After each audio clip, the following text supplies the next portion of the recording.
प्रथम वेद अति थूल बखान, द्वितीय थूल संज्ञा और आन, तृतीय थूल सूक्ष्म सरदहो, सूक्ष्म थूल चतुर्थम गहो, पंचम सूक्ष्म नाम गिने, छठम अति सूक्ष्म खटे, अवेन को वर्णन विरतन, सुनो एक मन सो मतिवन। 6 भेदों में प्रथम भेद अति स्थूल या स्थूल स्थूल कहलाता है।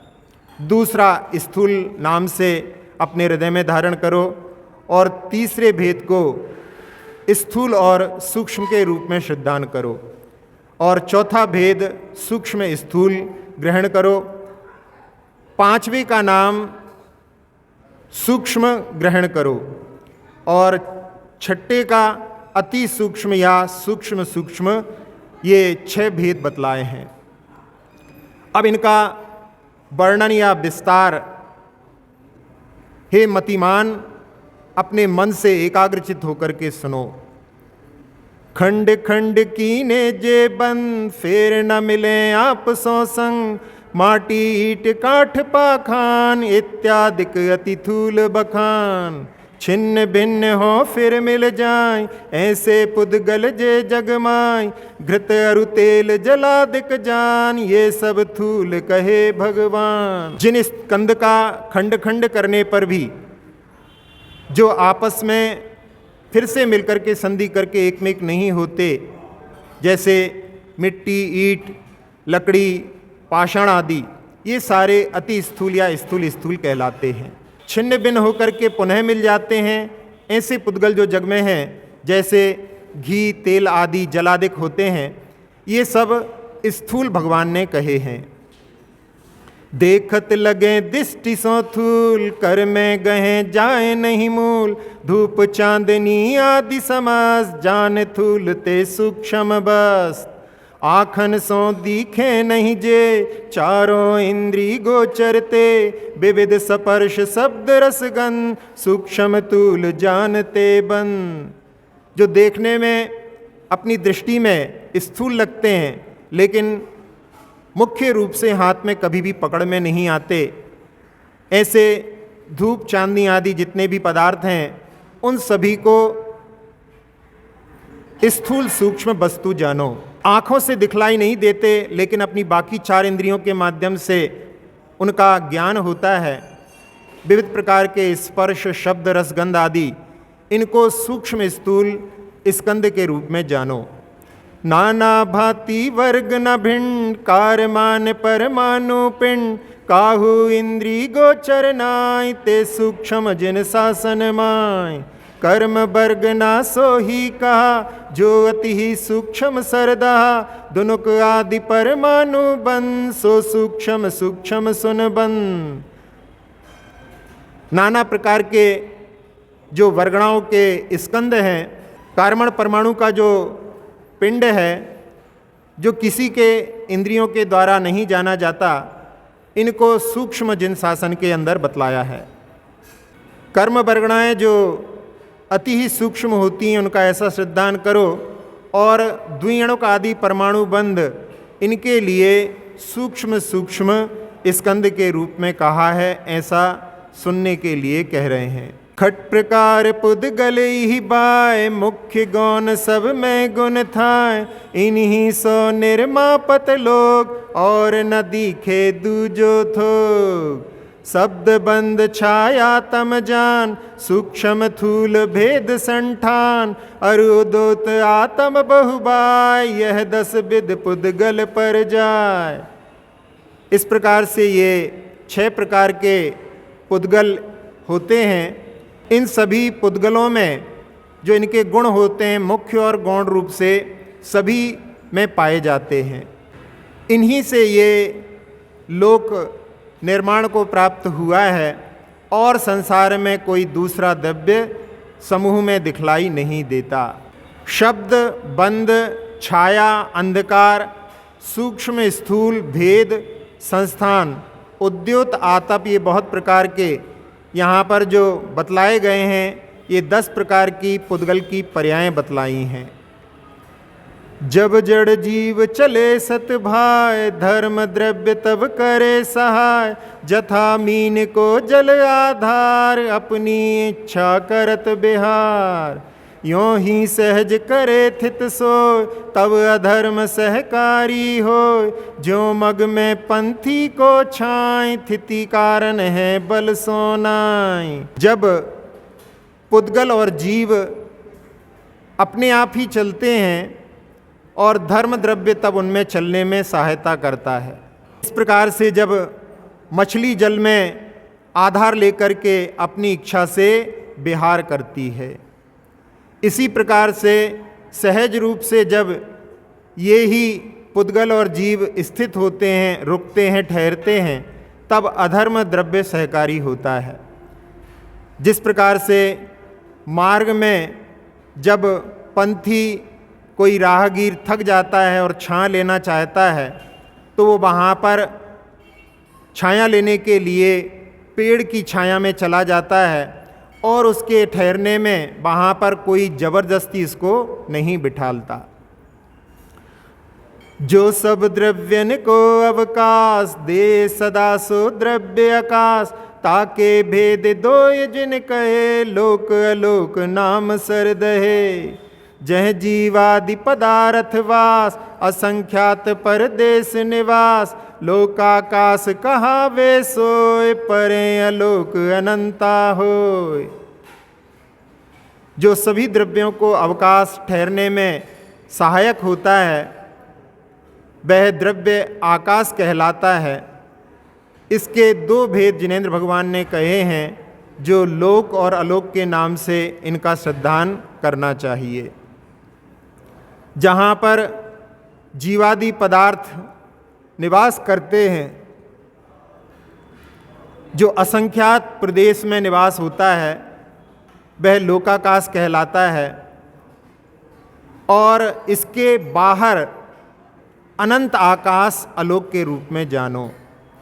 लोक प्रदेश असंख्य जहाँ, एक एक कालानु तहाँ। रतन राशि बत निवसे सदा, द्रव्य स्वरूप सुथिर सर्वदा। वर्तावन लक्षण गुण जास, तीन काल जाको नहीं नास। समय घड़ी आदिक बहुबाय, ये व्यवहार काल पर जाय। जहाँ लोक के असंख्यात प्रदेश हैं, वहाँ पर एक एक प्रदेश पर एक एक कालाणु स्थित है, जो रत्नों की राशि के समान हमेशा स्थिर रहते हैं द्रव्य स्वरूप से। जिस कालाणु का स्वभाव वर्तना परिवर्तन रूप लक्षण के गुण से युक्त है, तीन काल में इसका कभी भी नाश नहीं होता। और समय, घंटा, घड़ी आदि बहुत प्रकार के ये व्यवहार काल की पर्याय हैं। पहले कहो जीव अधिकार, और अजीव पंच प्रकार। ये ही छहों द्रव्य समुदाय, काल बिना पंचाशतिकाय। बहु परदेसी जो दरव, कायवंत सो जान। ताते पछ अधिकाय है, काय काल बिन मान। पहले जीव अधिकार के बारे में कहा था। अब अजीब पांच प्रकार के ये 6 ही द्रव्य मिलकर के संसार में रहते हैं। यही 6 द्रव्यों का समुदाय संसार में है। और इनमें काल के बिना 5 अस्तिकाय होते हैं। जो बहुप्रदेशी द्रव्य होता है, वह कायवान कहलाता है, ऐसा जानो। इसलिए 5 ही अस्तिकाय हैं, क्योंकि काल जो है वो काय नहीं है, उसके बिना 5 अस्तिकाय हैं। जीवरु धर्म अधर्म दरव, ये तीनों कहे लोक परवान। असंख्यात परदेसी राज, नभ अनंत परदेसी जान। संख असंख अनंत प्रदेशी, त्रिविध रूप पुद्गल पहचान। एक प्रदेश धरे कालानु, ताते काल काय बिन मान। जीव, धर्म, अधर्म, ये 3 द्रव्य लोक के प्रमाण इनके पास में असंख्यात प्रदेश होते हैं। और आकाश के पास में अनंत प्रदेश होते हैं, ऐसा जानो। संख्यात, असंख्यात और अनंत प्रदेशी, इस प्रकार से 3 रूप से पुद्गल की पहचान इन 3 प्रदेशों से होती है। और कालाणु के पास में केवल एक प्रदेश होता है, इसलिए उसको काया के बिना कहा गया है, ऐसा मानो। काल काय बिन तुम कहो एक प्रदेशी जोय, पुद्गल परमाणु तथा सो सकाय क्यों होय। अब यहाँ भगवान से गणधर परमेष्ठी प्रश्न कर रहे हैं कि आपने काल को काया के बिना कहा है क्योंकि वो एक प्रदेशी है, और पुद्गल परमाणु भी एक प्रदेशी होता है, फिर उसको आपने काय सहित क्यों कहा। अलख असंख्य दरब कालाणु, भिन्न भिन्न जग माही बसाए, आप समाही मिले नहीं कबही, ताते काय बंत सोनाय। रूख सचिक्कन ते परमाणु, तत्खिन बंद रूप हो जाए। यों पुद्गल को काय कल्पना, कही जिने सुर के मत माय।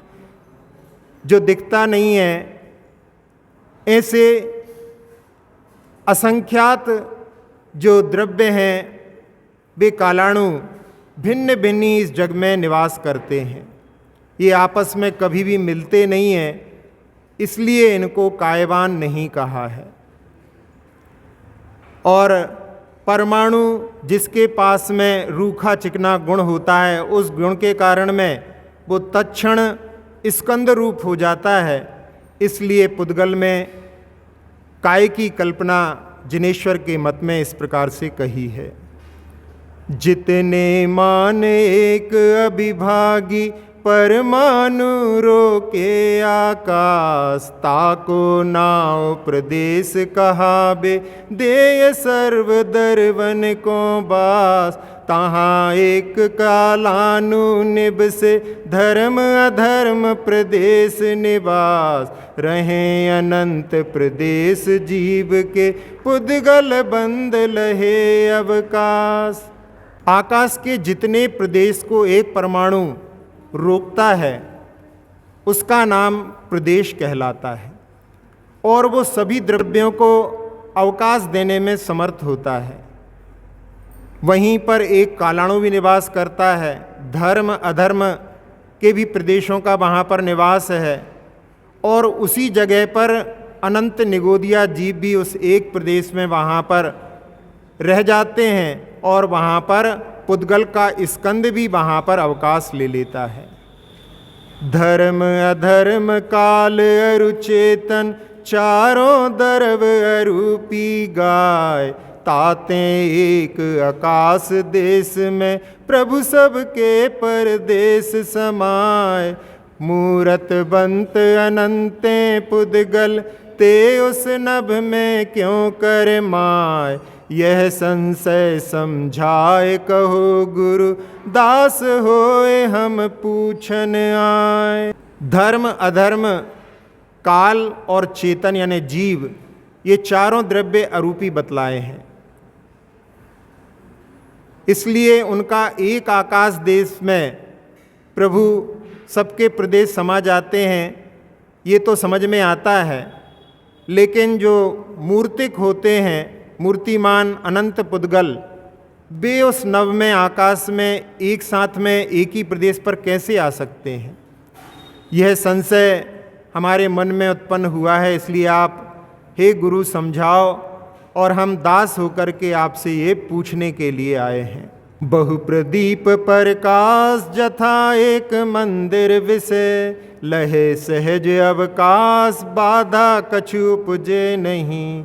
त्यों ही नभ परदेश में पुद्गल बंध अनेक, निराबाध निवसे सही ज्यों अनंत त्यों एक।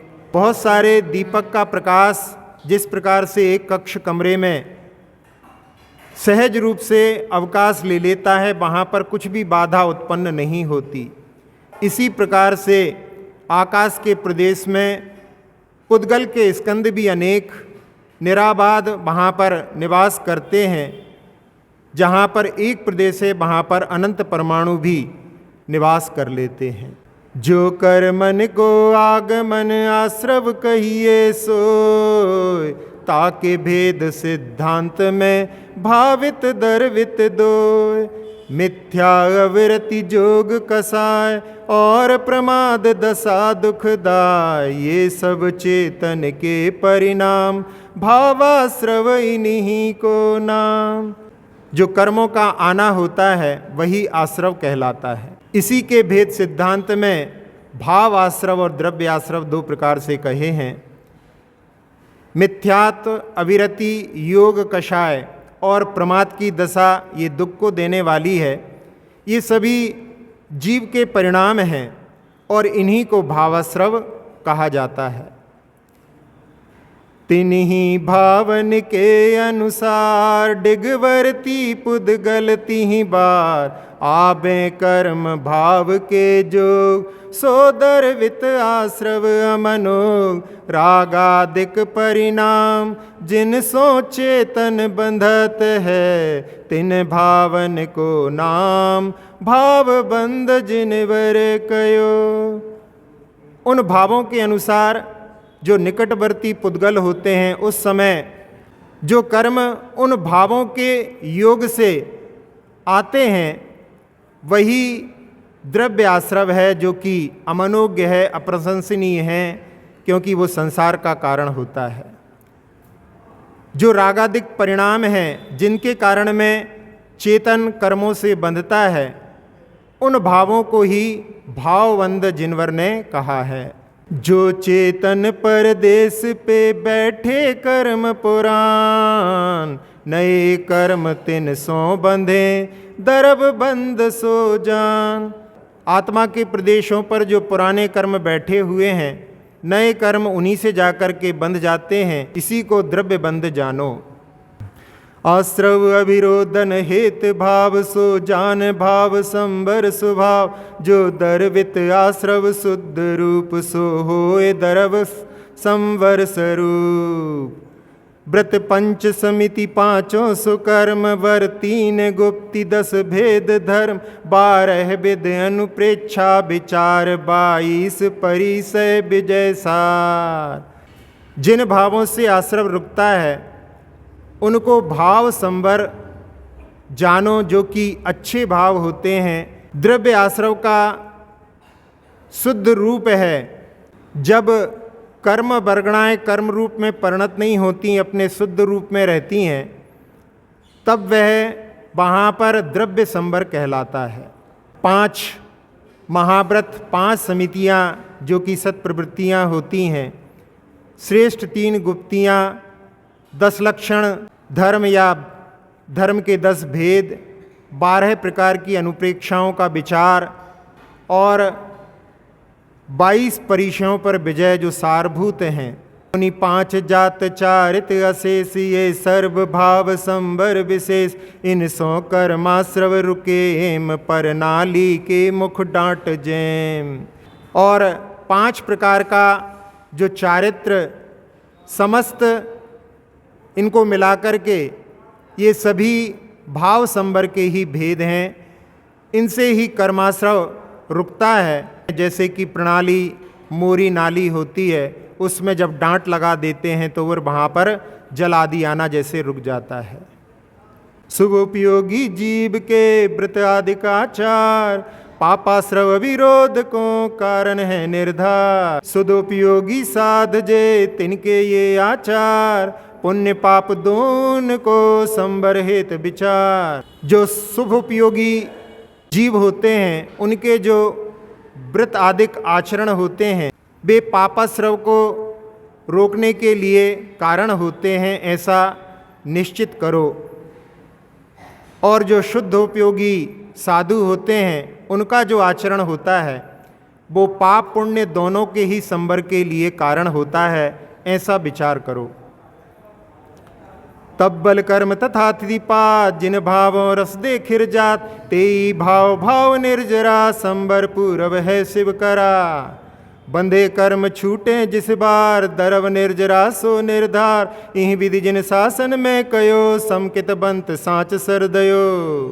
तप के बल से जो कर्मों का स्थिति का घात या आकर्षण होता है, या जिन भावों के द्वारा जो कर्म अपने फल को देकर के खिर जाते हैं, वे ही भाव निर्जरा कहलाते हैं। और ये संबर पूर्वक ही जो है मोक्ष को करने वाले होते हैं। जिस समय बंधे हुए कर्म छूट जाते हैं वह धर्म निर्जरा है, ऐसा निर्धारण करो। इस प्रकार से जिन शासन में जैसा कहा है, जो सम्यक दृष्टि जीव होता है उनको सत्य रूप में इसी प्रकार से सिद्धांत करता है। जो अभेद रत्नत्रय भाव, सोई भाव मोक्ष ठहराव। जीव कर्म सो न्यारा होए, दर्व मोक्ष अविनाशी सोए। जब रत्नत्रय तीनों मिलकर के एक रूप हो जाते हैं, जो अभेद रत्नत्रय कहलाता है, वही भाव मोक्ष का कारण कहलाता है। और जब जीव से सारे कर्म अलग हो जाते हैं, वह ही अविनाशी द्रव्य मोक्ष कहलाता है। ये सब सात तत्व वर्णये, पुण्य पाप मिली 9 पद भय। आश्रव तत्व विषय ये दोय, गर्विद जान लीजिए सोय। जीव जथारथ दृष्टि सो, श्रद्धे तत्व स्वरूप। सो सम्यक दर्शन सही, महिमा जास अनूप। ये सब 7 तत्व वर्णन किए, और इन्हीं में पुण्य और पाप 2 को मिलाने से 9 पदार्थ हो जाते हैं। ये आश्रव तत्व के ही 2 भेद हैं, तो इसी में गर्भित करके जान लेना चाहिए। जब जीव यथार्थ दृष्टि से तत्व के स्वरूप का सिद्धांत करता है, वही सम्यक दर्शन कहलाता है, जिसकी महिमा अनुपम है। नए प्रमाण निक्षेप कर, भेदा भेद विधान। जो तत्वन को जाननो, सोई सम्यक ज्ञान। सो सामान्य विलोकिए, दर्शन कहिए जोय। जो विशेष कर जानिए, ज्ञान कहावे सोय। नए प्रमाण और निक्षेप के द्वारा जो भेद और अभेद के भेद से तत्वों का जानना होता है, वही सम्यक ज्ञान कहलाता है। जब सामान्य रूप से पदार्थों को देखा जाता है, जब उनका सामान्य प्रतिभास होता है, वह दर्शन कहलाता है। जब विशेष रूप से जाना जाता है, वही ज्ञान कहलाता है। चारित क्रिया रूप है, सो पुनि द्विविध पवेत। एक सकल चारित्र है, द्वितीय देश चारित। चारित्र क्रिया रूप होता है, वह पुनः 2 प्रकार का जो पवित्र है, एक सकल चारित्र कहलाता है और दूसरा देश चारित्र। जहाँ सकल सावध्य सर्वथा परिहरे, सो पूरन चारित्र महामुनिवर धरें। लेश त्याग जय होए देश चारित वही, सो गृहस्थ को धर्म ग्रही पाले सही। जहाँ समस्त पाप दोष का पूर्णता त्याग होता है, वह पूर्ण चारित्र महामुनिवर धारण करते हैं। और जहाँ एक देश थोड़ा त्याग होता है, वह देश चारित्र कहलाता है। वह गृहस्थ का धर्म होता है और घर में रहने वाला गृही इसका पालन करता है। तीर्थंकर निर्ग्रंथ पद धर साधो शिवपन, सोई प्रभु उपदेशियो मुख पंथ निर्ग्रंथ। 10 विद बाह्यज ग्रंथ में राखे तिल तुसमान, तो मुनि पद कहिए नहीं मुनि बिन नहीं निर्वाण। तीर्थंकर प्रभु ने निर्ग्रंथ पद को धारण करके मोक्ष पद की साधना की थी, और वही प्रभु ने उपदेश में भी कहा, जो मोक्ष का पंथ है वो निर्ग्रंथ पद है।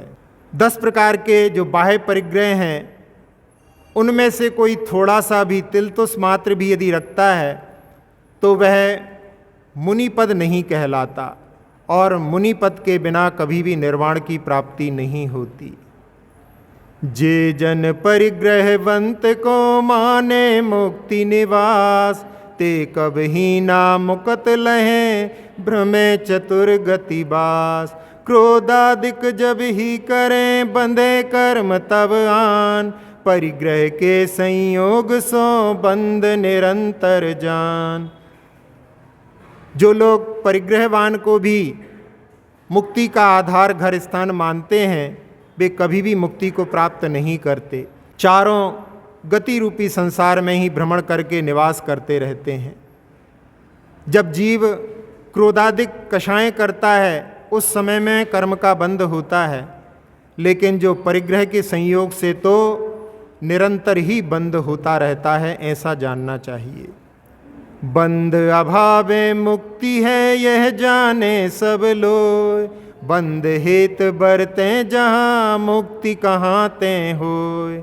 पश्चिम भान न उगबे अग्नि न शीतल होय, जथा जात जिन लिंग बिन मुख न पावे कोय। बंध के अभाव में ही मुक्ति होती है, सभी लोग जानते हैं, लेकिन जहाँ पर बंध के हेतु विद्यमान है वहाँ पर मुक्ति कहाँ से हो सकती है। कभी भी सूर्य पश्चिम से नहीं उगता, कभी भी अग्नि शीतल नहीं होती। इसी प्रकार से यथाजात लिंग यानी नग्न लिंग या जो अभी अभी उत्पन्न हुआ है उस बालक के समान जो निर्विकार जिनेंद्र भगवान का जो लिंग है, उसके बिना में कभी भी कोई मुक्ति को प्राप्त नहीं कर सकता। धन्य धन्य ते साधु देह भव भोग बिरच्चे, धन्य धन्य ते साधु आप अपने रस रच्चे। धन्य धन्य ते साधु पीठ जग की दिस कीनी, धन्य धन्य ते साधु दृष्टि शिव सम्मुख दीनी। तज सकल आस बनवास बस नगन देह मद परिहरें, ऐसे महंत मुनिराज प्रति हाथ जोर हम सिर धरें। यहाँ पर कह रहे हैं कि वे धन्य हैं जो साधु जो शरीर संसार और भोग से विरक्त हुए हैं। वे साधु धन्य हैं जो अपने ही रस में रचे हुए हैं, लीन हैं।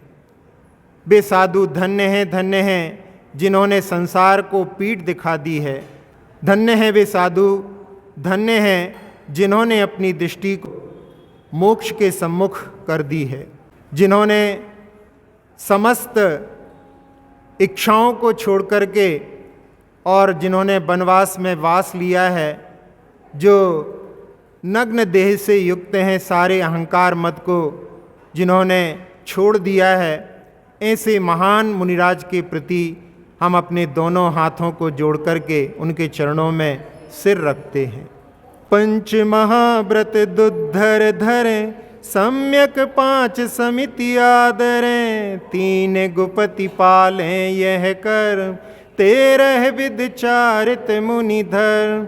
याते सधे मुक्ति पद खेत, गिरिहि धर्म सुरग सुख देत। सो 11 प्रतिमा रूप, ते वर्णो संक्षेप स्वरूप। 5 महाव्रत जो बहुत कठिन होते हैं उनको धारण करते हैं, 5 प्रकार की समीचीन समितियों का जो आदर करते हैं, 3 गुप्तियों को जो पालते हैं, इस प्रकार से जिनका आचरण 13 प्रकार के जो चारित्र से युक्त होता है वह मुनि धर्म कहलाता है।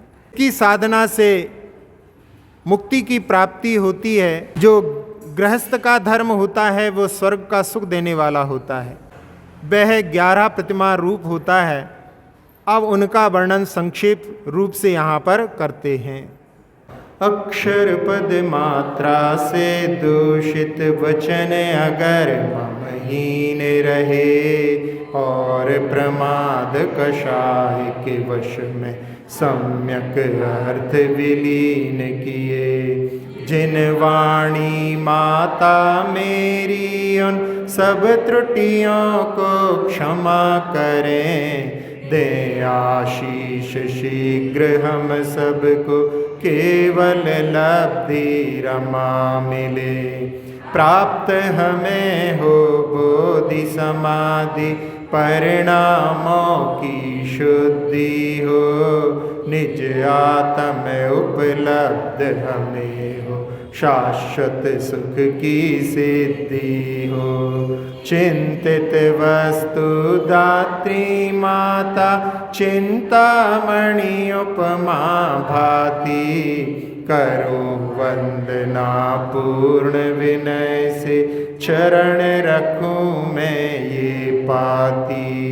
कर जिन वाणी स्तुति, तन की ममता टार, महामंत्र का जाप अब सभी जपें नव बार।